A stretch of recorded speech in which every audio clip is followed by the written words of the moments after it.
अस्सलाम वालेकुम and welcome to देसी अमेरिका।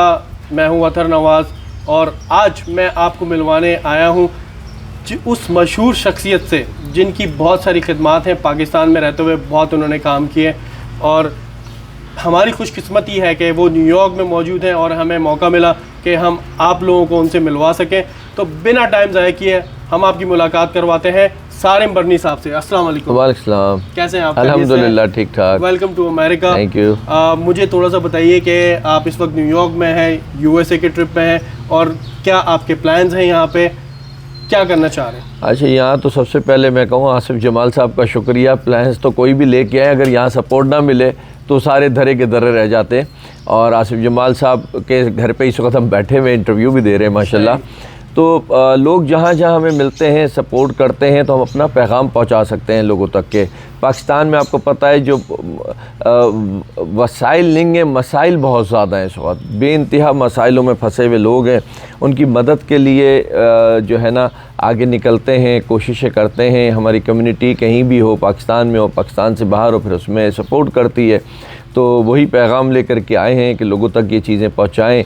लोग जानते भी हैं, लोग सपोर्ट भी करते हैं, लेकिन जितने ज़्यादा लोग जाने, जितनी ज़्यादा सपोर्ट हो, उतना बेहतर काम हो सकता है। क्योंकि काम करने वाला अगर वो सिर्फ सपोर्ट के लिए भागता फिरे तो फिर वो काम उसका डिस्टर्ब होता है। तो मैं ये चाहता हूँ कि जो हम थोड़ा सपोर्ट के लिए भागें और काम ज़्यादा करें, तो लोगों को ज़्यादा से ज़्यादा पैगाम पहुँचे ताकि वो हमारे साथ जुड़ते चले जाएँ। फिर वो पाकिस्तान में जो आपकी खिदमात हैं उनका कोई सानी नहीं।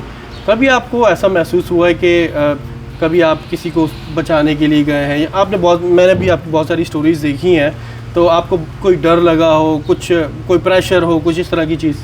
देखिए, प्रेशर भी होता है, डर भी लगता है, ऐसा नहीं है। इंसान है, एक मकसद बहुत नाजुक चीज़ होती है। जान लगता है बहुत मजबूत चीज़ है, लेकिन बहुत नाजुक होती है। लेकिन नीयत का सारा जो है ना अमल होता है।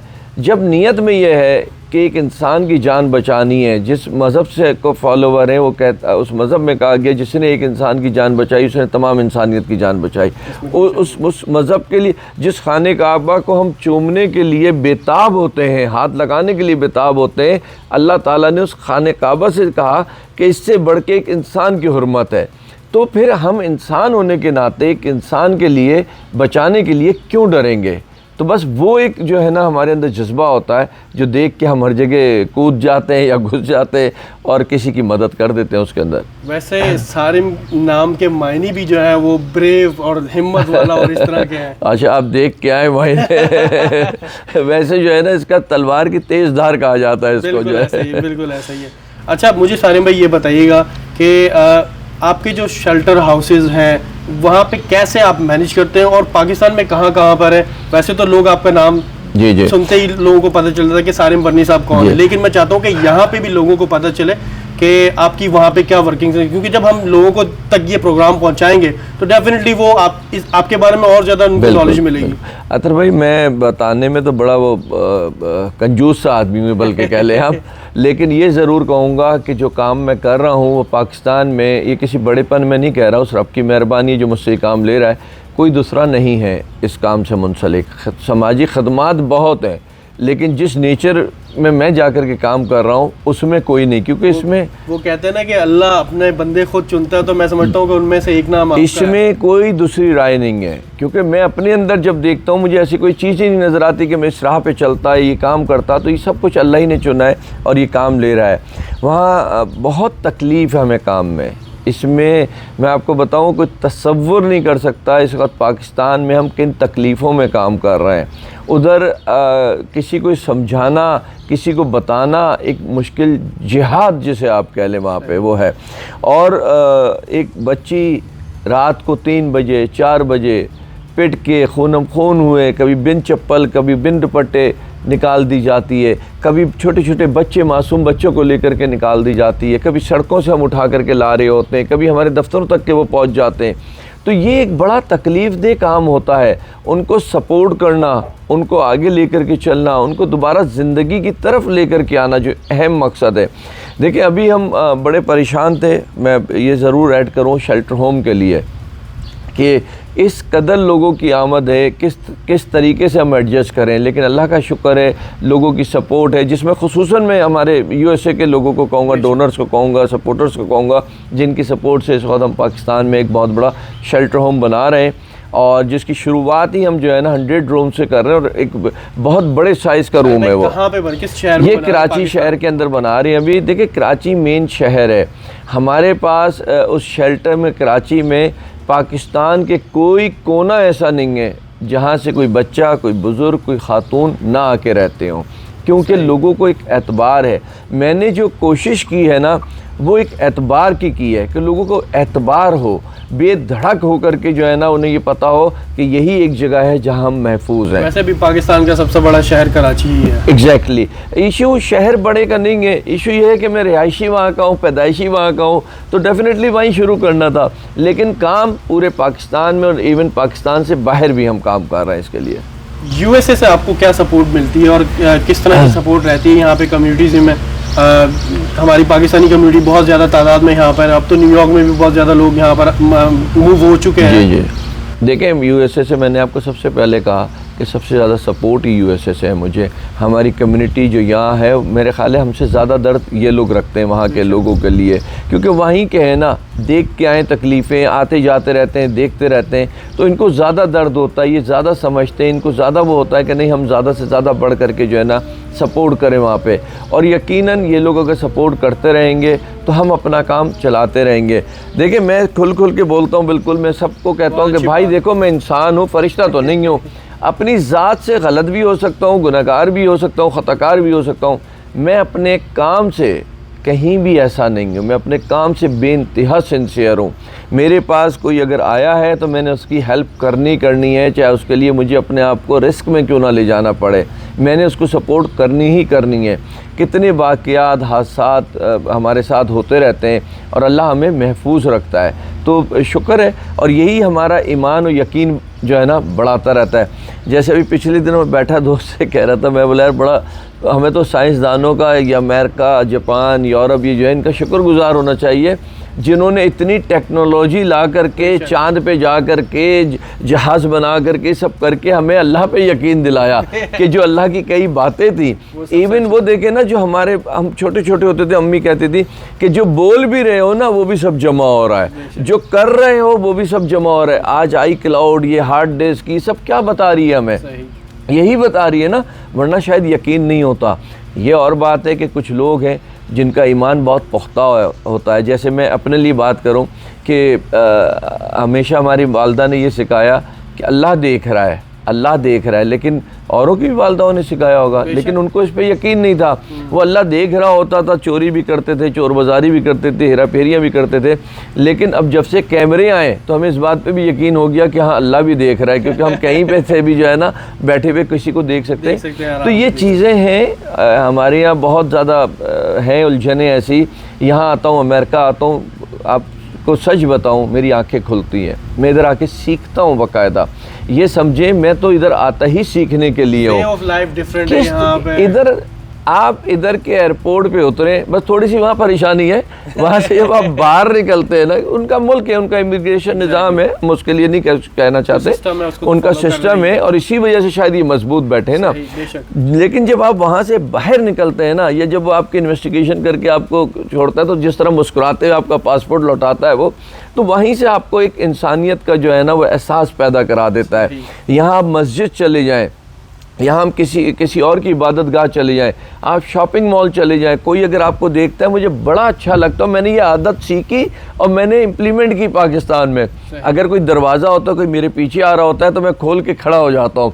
वो मैंने यहाँ से जी रिस्पेक्ट दी जाती है। किसी को रास्ता देना, रोड पर आप हैं, क्रॉस कर रहे हैं, तो अगर गाड़ी आ रही होगी तो वो रुक जाएगी और आपको पहले जाने देगी। बिल्कुल, किस तरतीब से यहाँ पे, अगर वो चारों तरफ से ट्रैफिक है, तो वहाँ एक आदमी जो आता है वो रुकता है, सारे रुकते हैं, फिर वो देखते हैं पहले कौन आया था, पहले वो निकलेगा, फिर उसके बाद वाला निकलेगा। तो ये चीज़ हमारे अंदर जो है ना अमन पैदा करती है, इंसानियत दिया गया है यहाँ पे। बिल्कुल। तो ये मेरा ख्याल है कि अगर हम कोशिश करें जो आ नहीं पा रहे वो सुन कर के अमल शुरू कर दे, मैं तो ये कहूँगा, ताकि देख रहे हो इन बातों को फॉलो करें। हम तो यहाँ पे फॉलो करते ही हैं क्योंकि यहाँ पे सिस्टम ही ऐसा बनाया गया है, लेकिन अगर हम इन चीज़ों को वहाँ पे इम्प्लीमेंट करें और इंसानियत को रिस्पेक्ट दें तो वो बहुत अच्छी बात। कल की बात बताऊँ, कल हम साथ ही थे एक जगह और उधर डिनर था, तो किस तरह लाइन लगा के सब डिनर ले रहे थे। हमारे यहाँ शादी हो या किसी मैयत का खाना हो, आप देखें किस कदर हम ऐसे टूटते और हम उस पे जो है ना वो एक दूसरे पे गिरा भी रहे होते। तो थोड़ा सा अगर तरतीब में, थोड़ी सी तरतीब में अगर हम लोग आ जाएं तो मैं समझता हूँ इतनी बुरी कौम तो फिर हम भी नहीं गए। ज़्यादा नहीं, जैसे आपने स्टेप लिया, आपने बताया कि आप रिस्पेक्ट देते हैं, दरवाज़ा खोलो, तो इसी तरह अगर अब बाकी लोग भी देखते हुए इन चीज़ों को फॉलो करेंगे तो ये कोई, इसमें कोई हर्ज नहीं है। देखिए मैं आपको बताऊँ, पाकिस्तान में भी ऐसा अक्सर होता है, लोग गले मिल के रो पड़ते हैं, कोई पाँवों में पड़ जाता है, मोहब्बत में। कुछ लेने वाले की बात नहीं कर रहा, सही।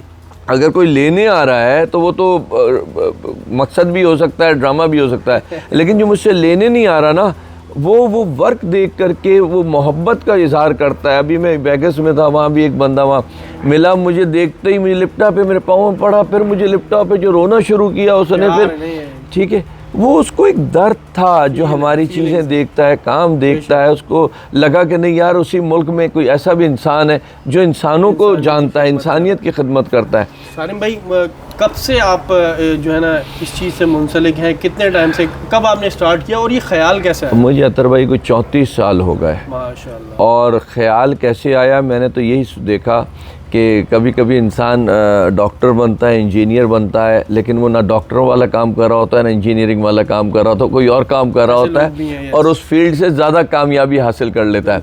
तो सोच तो हमारी भी बहुत सारी चीज़ों में थी, लेकिन अल्लाह ताला ने किस तरीके से इधर पलटा और पलटता चला गया ये मुझे भी नहीं मालूम।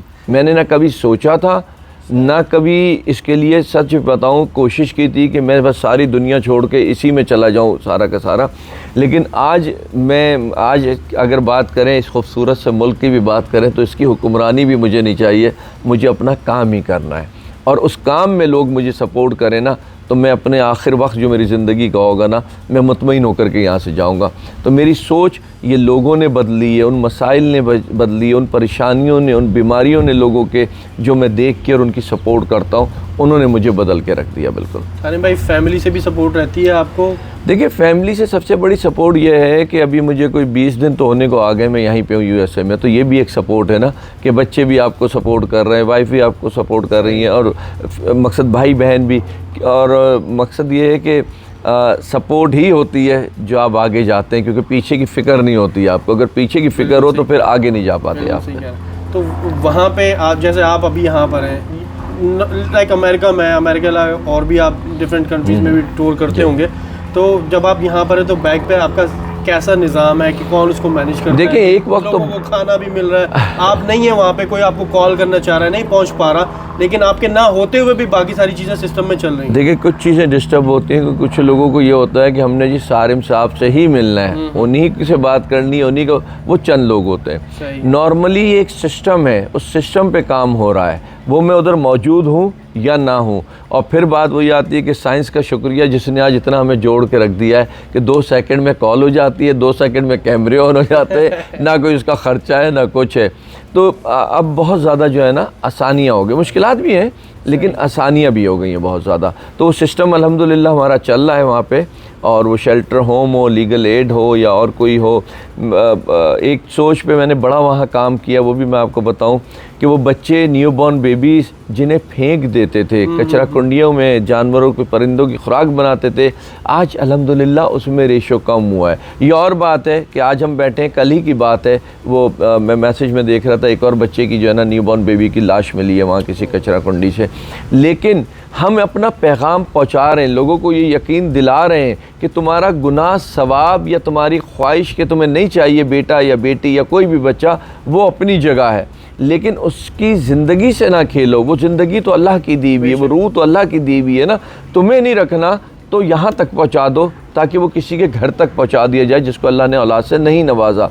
लेकिन उसको कचरा कुंडियों में डाल करके खुराक बना दो, कचरे के साथ जला दो, ये बहुत बड़ा जुल्म है। सर भाई, कितनी फैमिलीज़ को अब तक सपोर्ट कर चुके हैं और कर रहे हैं, और कितने जो आपके पास लड़कियां हैं उनकी शादी करवा चुके हैं? देखिए हमारे यहाँ मैं क्या बोलूँ, मैं किसी की बुराई नहीं कर रहा, जनरल बता रहा हूँ, हमारे इदारों में ना लाखों करोड़ों से कम कोई बातें नहीं करता।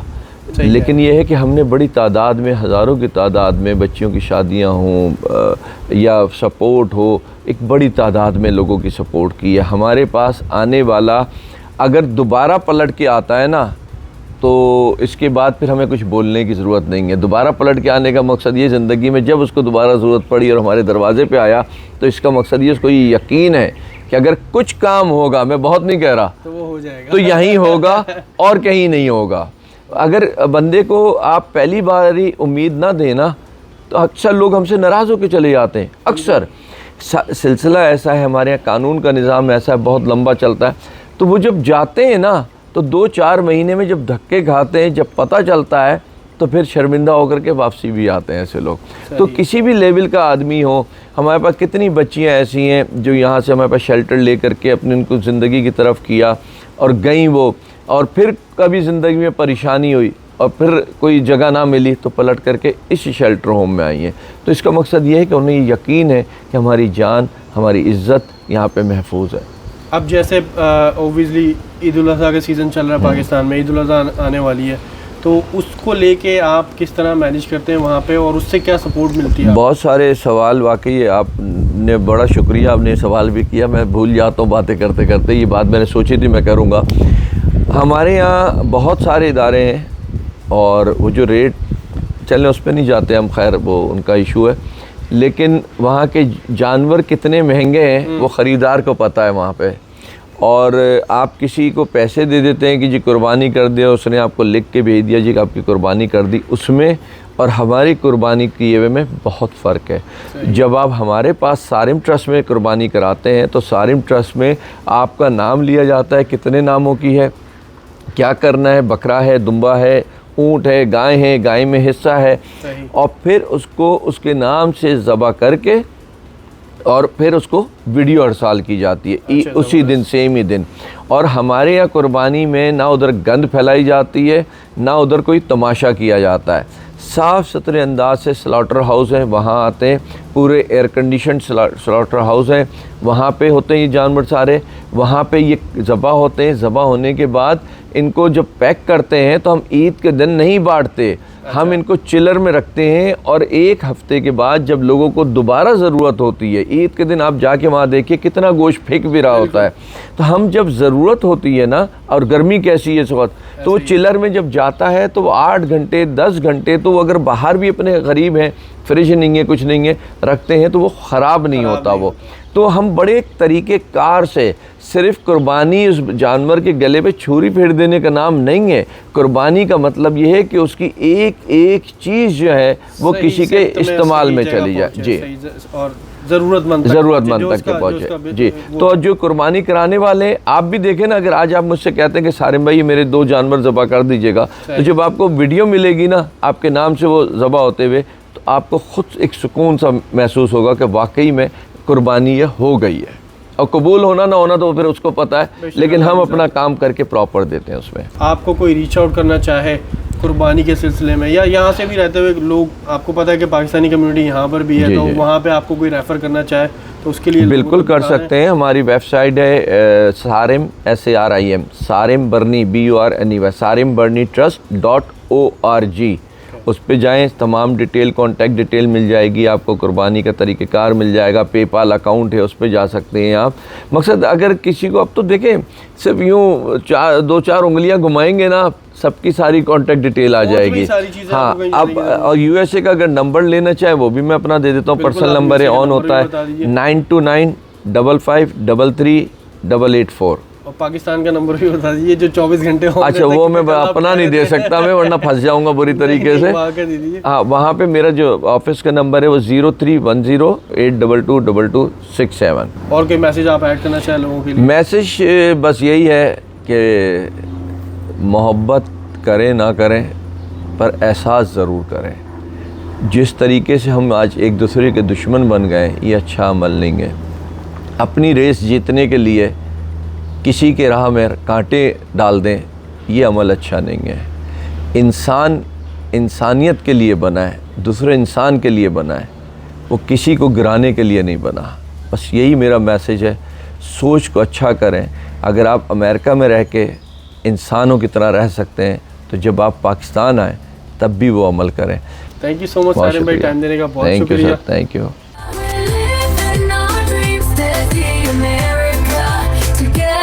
We should